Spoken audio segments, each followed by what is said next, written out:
வெளியே வந்ததும் நிலா அவள் தேடிக்கொண்டிருந்த பிங்க் நிறச்சுடியை அணிந்து கொண்டு, அம்மா நான் கிளம்புறேன். கோதை பவித்ரா ரூமை பார்த்து கொண்டே, இதை ஏண்டி எடுத்து போட்ட? நிலா, அம்மா நீதானே சொன்ன, அவள் புருஷன் வீட்டுக்கு போனதும் அவளுடைய ட்ரெஸ் எல்லாம் எனக்கு தானே, அவள் போகாதது என்னுடைய தப்பா? கோதை, டி உன்னை இப்போ இதை தாண்டி தேடிக்கிட்டு இருக்கா, சீக்கிரம் அவள் கண்ணில் படாமல் ஓடி போயிடு. நிலா இரட்டை அர்த்தமாக, அம்மா நான் ஓடி போகட்டுமா? கோதை, அடிங்க வரும் வேகத்துக்கு செருப்பு பிஞ்சு போகும், ஞாபகம் வச்சுக்க, ஓடி. நிலா, எனக்கு 200 வேணும். கோதை, எதுக்கு? நிலா, சினிமா. விக்ரம் ஆரம்பிக்கலாங்களா? கோதை, உங்கள் அப்பன் பையிலிருந்து எடுத்துக்கிட்டு போ. நிலா ஓடினாள் அப்பா சட்டை பையை நோக்கி. உள்ளே இருந்த 200 ரூபாய் நோட்டை தவித்துவிட்டு, அம்மா 500 தான் இருக்கு, நான் மீதி கொண்டு வந்து கொடுத்துட்றேன், டாட்டா என்று வெளியே ஓடிவிட்டாள். பவித்ரா குளித்து விட்டு வந்து, அம்மா நீ உனக்கு ட்ரெஸ் எடுத்து வைக்கிறாயா இல்லை எனக்கா? உனக்கு பிடிச்சதை எடுத்து வைக்கக்கூடாது, நான் கேட்டதை எடுத்து வைக்கணும். நீ காலம் காத்தாலே நைட்டி போடாமல் பச்சை சீலை கட்டிக்கிட்டு இருக்கும் பொழுதே நினச்சேன். கோதை, ஆமாண்டி, உங்களுக்கு அடிமை சேவகம் பார்க்க தான் என்னை என் புருஷன் கட்டிக்கிட்டு வந்தாரு பாரு, நான் கிளம்புறேன். பவித்ரா, எனக்கு சாப்பாடு? கோதை, உங்கள் அப்பனிடம் கேட்டுக்கோ என்று பையை மாட்டிக்கொண்டு கிளம்பினாள் கோதை. பவித்ரா, அப்பா என்ன இன்னைக்கு அம்மா வேக வேகமாக கிளம்பிட்டாங்க? முத்து, ஆஃபீஸில் ஏதோ சண்டே மீட்டிங்னு சொல்லிட்டு கிளம்பிட்டா, நான் எங்கள் காலேஜ் மீட்டிங் கிளம்புறேன், உன்னை ட்ராப் பண்ணட்டுமா? பவித்ரா, வேண்டாம், வளவனுக்கும் நிலாவுக்கும் சாப்பாடு. முத்து, இன்னைக்கு உங்கள் பாட்டி சமையல் தான், நிலா ஏற்கனவே எஸ்கேப், உன்னுடைய பிளான் என்ன? பவித்ரா, பாட்டி சமையலா? நான் ஹோட்டலில் சாப்பிட்டுக்கிறேன், வளவன் தான் பாவம். முத்து, விடு, மதியம் நான் வாங்கிட்டு வந்துடுறேன். பவித்ரா, இதுதான் சாக்கு என்று நினைத்து கொண்டு கிளம்ப ஆயத்தமானாள். மிகவும் நேர்த்தியாக மேக்கப் செய்து கொண்டு, மெலிதாக லிப்ஸ்டிக் போட்டுக்கொண்டு, நீண்ட கூந்தலை வாரி பின்னி கொண்டு முத்தியிடம், சரி நான் பாய் பாய் என்று கிளம்பினாள். தெருவில் இறங்கி நடக்க அவள் மனமெல்லாம் படபடக்க கிறிஸ்டி வேலை செய்யும் ஹோட்டல் நோக்கி ஆட்டோ பிடித்தாள். பவித்ரா படபடக்கும் இதயத்துடன் ஹோட்டலில் நின்றவள் கேஷ் கவுண்டரில் இருந்த ஆளிடம், உங்கள் ஹோட்டலில் சுற்றிக்கிட்டு இருக்குமே தனக்கு தானே மன்மதன்னு சொல்லிக்கிட்டு, அது எங்கே? அவனோ இவள் யாரை கேட்கிறாள் என்று தெரிந்து கொண்டு, யாரு யார் என்று சுற்றி தேடினான். பவித்ரா, அவன் டேபிள் மேல் இருந்த பல் குச்சியை எடுத்து சொருகிடுவேன். ஹிஹிஹி, இதெல்லாம் பார்த்து பயப்பட முடியுமா? பவித்ரா அவனுடைய கையை பிடித்து அந்த குச்சியால் குத்தினான். ரூமில் இருக்கான். பவித்ரா, அவன் பேர் என்னடா, உங்ககிட்ட என்ன சொன்னான் என்று கேட்கும் பொழுதே குச்சியை வைத்து அழுத்த, ஐயோ வலிக்குதே. பவித்ரா, இன்னொரு முறை குத்துவதற்குள் சொல்லிடு. கௌதம் என்று சொன்னவன் கையை விட்டான். பவித்ரா, சீச்சி, நீ எல்லாம் ஒரு ஆளா? ஒரு பல் குச்சியால் குத்தியதற்கே இப்படி எல்லாத்தையும் போட்டு கொடுக்குற, விட்டா கல்லாவில் இருக்கும் காசை கூட கொடுத்துடுவ போல இருக்கு. அதுக்காக தான்க்கா இது என்று QR கோட் காண்பித்து, இப்போ யாரும் காசு கொடுக்கறதில்லை, கல்லா காலி என்றான் கையை விரித்து கொண்டே. பவித்ரா சிரித்து கொண்டே உள்ளே சென்றாள். அதற்குள் கௌதமுக்கு கல்லாவில் உட்கார்ந்திருந்தவன் ஃபோன் செய்து தகவல் சொன்னான். கௌதம், சரி நான் பார்த்துக்கிறேன், யாரையும் இந்த பக்கம் அனுப்பிடாதே. அவன் ஃபோனை வைத்துவிட்டு, யாரையும் அந்த பக்கம் அனுப்பக்கூடாதா, இது சரியில்லையே என்று தன்னுடைய வேலையை ஆரம்பித்தான். பவித்ரா அறையில் வந்து பார்க்கையில் கௌதம் பேய் தூக்கம் தூங்கிக் கொண்டிருந்தான். மேல் சட்டை இல்லாமல் கால் சட்டையுடன் போர்வை விலகி இருக்க அவளுக்குள் வெட்கம் பரவியது. Pavithra, hello hello. கௌதம் திரும்பி தன்னுடைய ஃபோனை காதில் வைத்து, அப்புறம் பேசுகிறேன் என்று ஃபோனை தூக்கி எறிந்தான். பவித்ரா தலையில் அடித்து கொண்டாள். இதுக்கு ஒன்றும் குறைச்ச இல்லை என்று சொல்லிக்கொண்டே அவன் அருகில் சென்று உட்கார்ந்தாள். அவள் அருகே வந்ததும் அவனுக்கு சில்லென்று காற்று பூ வாசத்துடன் அவனை வருடியது போல இருந்தது. பவித்ரா, டேய், உன்னுடைய பேர் கூட தெரியலை, எனக்கு தெரியாமலே என்னுடைய மனசெல்லாம் நீ நிறைஞ்சிட்டே, நான் என்ன பண்ணட்டும்? இந்த மனசை நீ ஒரு பொறுக்கின்னு சொல்லி என்னால் அடக்க முடியலை என்று சொல்லி கொண்டிருக்க, அதை கேட்டபடி தூங்குவது போல நடித்த கௌதமுக்கு கோபம் தலைக்கேறியது. பொறுக்கி என்ன செய்வான்னு இவளுக்கு காட்ட வேண்டியதுதான் என்று நினைத்தவனை அவளின் அடுத்த வார்த்தை தடுத்தது. பவித்ரா, இதோ பாரு, நான் உன்னிடம் பேசியது எல்லாமே தப்புதான், என்னை மன்னிச்சிடு என்றவள் மேலும் அவனை நெருங்கினாள். நீ தூங்கும்போது ரொம்ப நல்ல பையன் போல் இருக்க, ஆனால் ரொம்ப வால்தனம் செய்கிற என்றவள் மென்மையாக அவன் நெற்றியில் இதழ் ஒற்றி எடுத்தாள். கௌதம் இன்னும் ரொம்ப நேரம் தூங்குவது போல நடிக்க முடியாது என்று உணர்ந்தான். அவள் இதழின் மென்மை அவன் மனதை கரைத்தது, உடல் செலுத்தது. அம்மா தவிர தனக்கு கிடைத்த முதல் பெண் முத்தம். அவன் கிறங்கினான். எல்லாத்துக்கும் சாரி, ஆனால் இப்போ சொல்லறேன் கேட்டுக்கோ. நீதான் என்னுடைய புருஷன். பொண்ணுங்க கிட்ட சொல்லு விட்ட உன்னை கொன்னுடுவேன். அப்பா கிட்ட பேசி உன்மேல் இருக்கும் கோபமெல்லாம் குறைய வைக்கிறேன். அப்புறம் உன்னை தூக்கிட்டு போய் பத்திரமா வச்சு பார்த்துக்கிறேன், சரியா என்று மறுமொத்தம் கொடுத்தாள். கௌதம், நான் சொல்ல வேண்டியதை இவள் சொல்கிறாள், நான் செய்ய வேண்டியதை இவள் செய்கிறாள் என்று நினைத்து மனதுக்குள் சிரித்தான். அவன் கொஞ்சம் நெளிய இவள் சட்டென்று நகர்வதற்குள் அவளை அணைத்து பிடித்தான். அவள் தடுமாறி அவன் மேல் விழ அவள் கண் விழித்து ஐயோ ஐயோ என்று தன்னுடைய மார்பை மூடிக்கொண்டு கத்த, அவள் தன்னுடைய கையால் அவள் வாயை மூடினாள். பவித்ரா, கத்தாதீங்க, நான் தான். அவள் மென்மையான கரத்தின் இளம் சூடு அவன் உடலெங்கும் பரவியது. இது சரியில்லை. கௌதம், நீ யாரு? உன்னுடைய கெத்து என்ன? அவளிடம் சொல்லிவிட்டாலும் கெத்தா இருக்கணும் என்று நினைத்து கொண்டு அவன் அவள் கையை உதறி, நீயா? நான் ஏதோ ஒரு அனிமல் உள்ளே புகுந்துடுச்சுன்னு நினச்சேன். பவித்ரா சட்டென்று அவன் மேல் கோபமாக, ஒரு நாய் கூட உன்னை பார்க்க வராதுடா, நான் வந்தேன் பாரு, என்னை சொல்லணும். அவன் இதை தானே எதிர்பார்த்தேன். கோபத்தில் உன்னுடைய முகம் சிவக்குது பாரு. ஐயோ, கிறக்கமா இருக்குதே. எதுக்குடி வந்த? பவித்ரா, நேற்று உன்னை தப்பாக நினச்சிட்டேன், தப்பாக பேசிட்டேன். சரி, மன்னிப்பு கேட்கலாம்னு வந்தேன் என்று எழுந்து நடந்தாள். கௌதம், ஹலோ, மன்னிப்பு இன்னும் உன்னுடைய வாயில் இருந்து வரலை. பவித்ரா வாசல் பக்கம் பார்த்து சாரி என்றாள், பல்லை கடித்து கொண்டு. கௌதம், மகளே, உன்னை என்ன பண்ணுறேன் பாரு என்று நினைத்து கொண்டு, ஊர்க்காரின்னு உறுதி செய்துட்டே இல்லை, மன்னிப்பு கேட்டால் கூட உங்களுக்கு கெத்தாதானே கேட்பீங்க.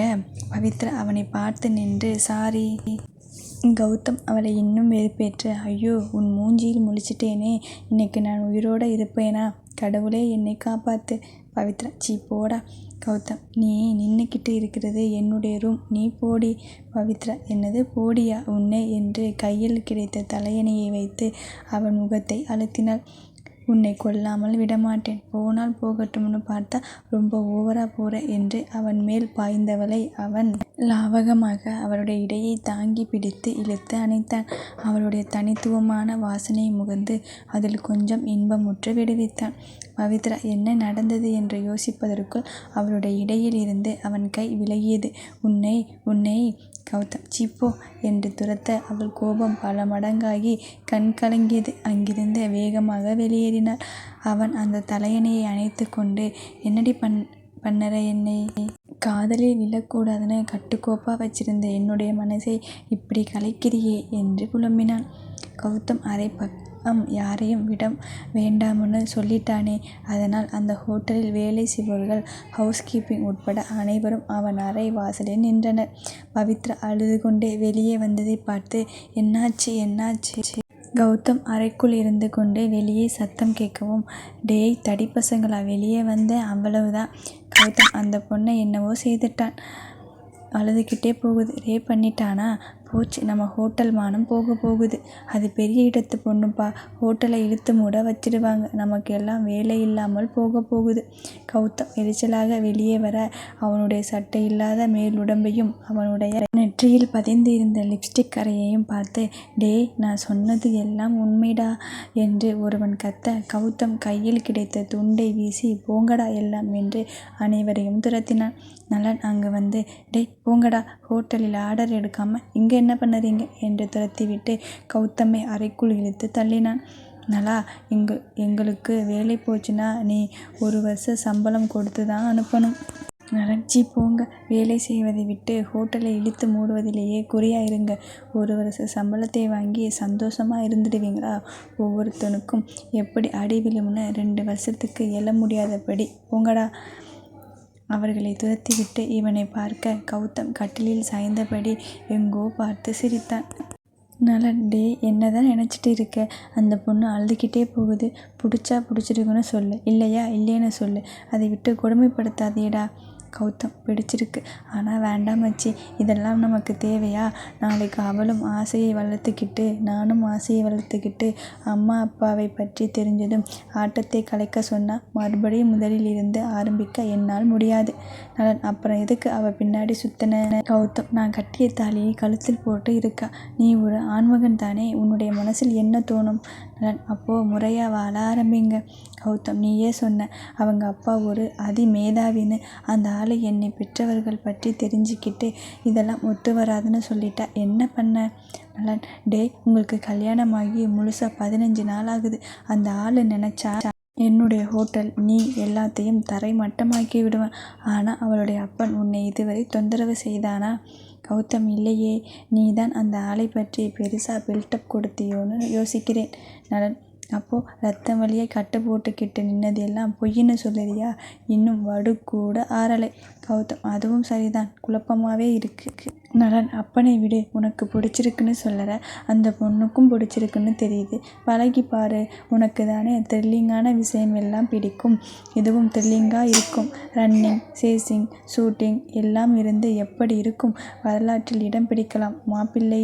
கௌதம், அந்த பொண்ணு கடைசியில் பின் வாங்கிடுச்சுன்னா? நலன், உன்னுடைய முகரையை கண்ணாடியில் பார்த்துட்டு சொல்லு. கௌதம் நெற்றியில் முத்தக்கரை இருக்க, அச்சோ செமையா இருந்தது தெரியுமா? நலன், கண்டினியூ பண்ணு மாப்பிள்ளை என்று சிரித்தான். நீ ஒரு பொண்ணை லவ் பண்ணின, அது ஏதேதோ காரணம் சொல்லிட்டு கல்யாணத்தில் வேண்டாம்னு போயிடுச்சு. வருஷம் ஆச்சு. அதுக்காக அதையே நினச்சிட்டு உன்னுடைய வாழ்க்கையை கெடுத்துக்குவியா? அந்த பொண்ணுக்கு கல்யாணமாகி நல்லா தானே இருக்கா. அதை விடு. நல்ல விஷயம் பேசும்போது அவளை பற்றி எதுக்கு பேசிக்கிட்டு? இந்த பொண்ணுக்கு என்ன குறைச்சல்? உனக்கு சரிக்கு சரி படிச்சிருக்கு. ஊரறிய கல்யாணமும் பண்ணிக்கிச்சு. இனியும் என்ன பிரச்சனை? நீங்கள் ஒருத்தருக்கு ஒருத்தர் புரிஞ்சுக்கிட்டு வாழ்க்கையை தொடங்க வேண்டியது தானே. கௌதமும் நெற்றியை தடவிக்கொண்டே பாத்ரூம் நுழைந்தான். என்னுடைய வாழ்க்கையில் ஒன்று போனால் அதையே நினைத்து கொண்டு வாழணுமா என்ன? அவளையும் தான் நினச்சிக்கிட்டு வாழும் அளவுக்கு அவளுக்கு அருகதை இருக்கா? பவித்ராவுடன் எனக்கு கல்யாணம் ஆகிவிட்டது. இதை வைத்துக்கொண்டு அவளை தன்னுடைய வாழ்க்கையில் பங்கெடுக்க வைத்தால் என்ன தப்பு? சிரித்து கொண்டான். ஒரு லவ் போச்சுன்னா சோகமாக இருக்க முடியாது. இன்னொரு லவ் வந்துச்சு, எதுக்கு அதை நான் விட்டு கொடுக்கணும்? எஸ், எனக்கு பவித்ராவை பிடிச்சிருக்கு, அவ்வளவுதான். கௌதம் நலனிடம், என்னடா அந்த NK ஹோட்டல் கூட கான்ட்ராக்ட் ஓகே ஆகிடுச்சா? நலன் சற்று உஷாராக, இதோ பாரு, உங்கள் அப்பா உன்னை என்னிடம் ஒப்படைச்சிருக்கார். அதனால் உன்னுடைய வாழ்க்கையில் எனக்கு கடமை அதிகாரம் எல்லாம் இருக்கும். ஆனால் நீ என்னுடைய வாழ்க்கைக்குள் நுழையக்கூடாது. கௌதம், என்னடா விடுக்குன்னு இப்படி பேசிட்ட? உன்னுடைய வாழ்க்கை நல்லா இருப்பதிலும் எனக்கும் பங்கு இருக்குடா. நீ பிஸ்னஸ் மேலே வளரணும்னு நான் ஆசைப்படுறேன் மச்சி. நலன், நான் கேட்டேனா? கௌதம், அப்போது காலையில் முழு நீளம் கருத்து சொல்லிக்கிட்டு இருந்த நான் கேட்டேனா? நலன், இதோ பாரு, விளையாட்டெல்லாம் இந்த ஹோட்டல் உள்ள வச்சுக்கோ. ஏதோ உன்னை பார்த்து ஜொல்லு விட்டுக்கிட்டு பொம்பளை பசங்க வராங்க, அது எனக்கு ஒரு விதத்தில் நல்லது தான். ஆனால் உன்னுடைய எல்லை இந்த ஹோட்டல் உள்ளே மட்டும்தான்.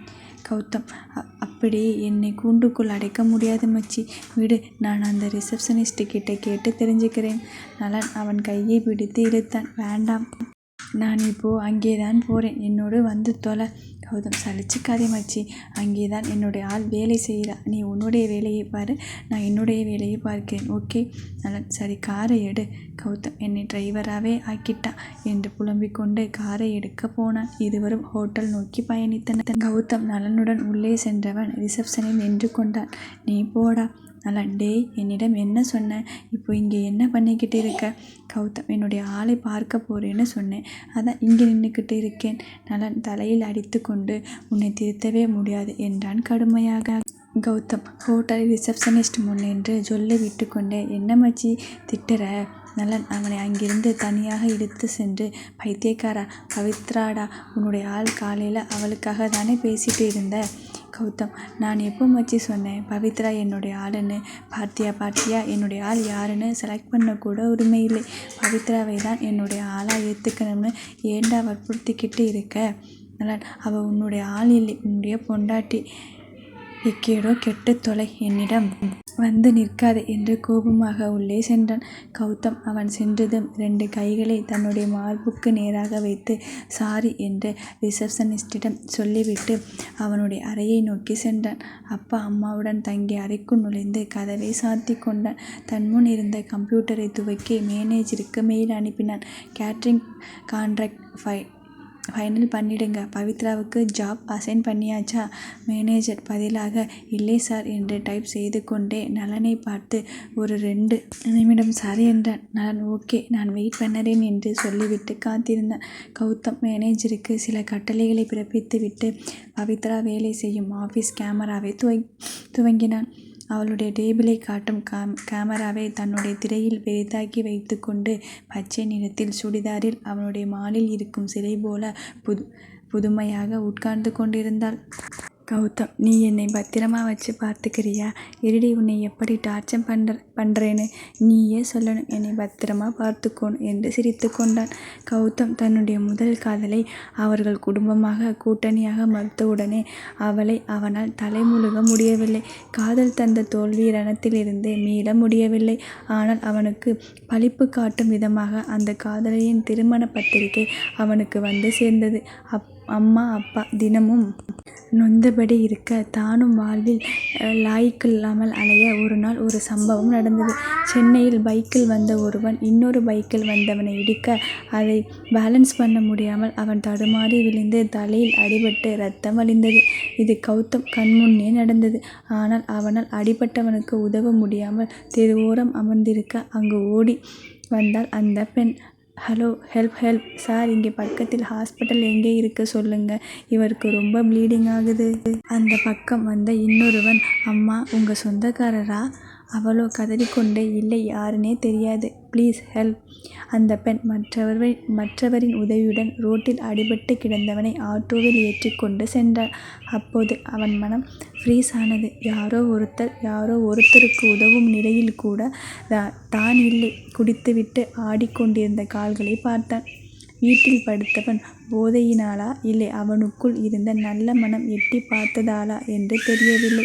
ஒரு பெண் ஒருத்தனுக்கு அடிபட்டிருக்கு என்றதும் தன்னுடைய சுயநலத்தை துறந்து தான் எந்த வேலைக்காக சென்று கொண்டிருக்கிறோம் என்பதை யோசிக்காமல் யாரென்று தெரியாத ஒருத்தனுக்கு உதவ நான் பக்கத்தில் இருந்து முடியாதவனுக்கு உதவ முடியாமல் நான் என்னையே தொலைத்து கொண்டிருக்கிறேனே என்று யோசித்தான்.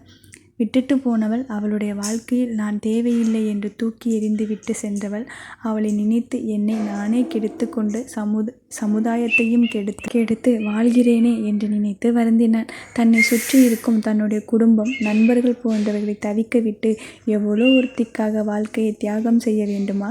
இல்லை, ஒருபோதும் முடியாது. அவள் என்னை விட்டு போனதற்காக வருத்தப்படணும், அதுபோல நான் வாழணும் என்று போதையில் எடுத்த முடிவாகினும் நல்ல முடிவாக எடுத்தான். மறுநாளே வீட்டில் தொழில் தொடங்குவதாக சொல்லவும், நேற்று வரை குடித்துட்டு சாலையில் விழுந்து கிடந்தவன் தொழில் எப்படி செய்வான் என்ற பயத்தில் வீட்டில் பயங்கர எதிர்ப்பு கிளம்பியது. அந்த நேரம் பார்த்து நலன் தன்னிடம் சிக்க அவனுடன் சில நாட்கள் இருப்பதாக சொல்லிவிட்டு கோவை வந்துவிட்டான். முதலில் தொழில் நமக்கு வருகிறதா என்று பார்க்கலாம் என்று நினைத்து கோவையில் வெகு நாட்களாக நிறுத்தப்பட்டு இருந்து மில் ஒன்றை துவங்கினான். ஆனால் பஞ்சு விலை அதிகம், வேலையாட்கள் பற்றாக்குறை என்று பூகம்பமாக அவன் தலையில் இறங்கியது. அவன் வீட்டில் உள்ளூர் பயந்தது போலவே முதலில் தோல்விதான் ஏற்பட்டது. அருகில் இருந்த ஹோட்டல் ஒன்றை வாங்கி உள்கட்டமைப்பை மாற்றி சளைக்காமல் முயற்சித்தான். பக்கத்தில் இருந்த மில்லில் கட்டிடத்தை மட்டும் வைத்துக்கொண்டு உள்ளே இருக்கும் மிஷின் எல்லாவற்றையும் விற்றான். அதை அப்படியே மாற்றி அமைத்து ஒரு மாலாக மாற்றினான். மக்களிடம் நேரடி தொடர்பு மற்றும் மார்க்கெட்டிங் விதத்தை நன்கு கற்று அடுத்த நிலைக்கு ஏறினான். அவனுடைய முதலீடு லாபம் தர ஆரம்பித்தது. வெளிநாடுகளில் உள்ள நண்பர்கள் மூலமாக வெவ்வேறு நாடுகளில் தன்னுடைய கிளையை துவங்கினான். அங்குள்ள இந்திய மக்களுக்கு ஏற்றவாறு இந்தியாவில் கிடைக்கும் பொருட்களை அங்கு விற்றான். பட்ட மரத்தில் புதிதாக துளிர்த்த இலை போல எழுந்து முளைத்து வந்தான்.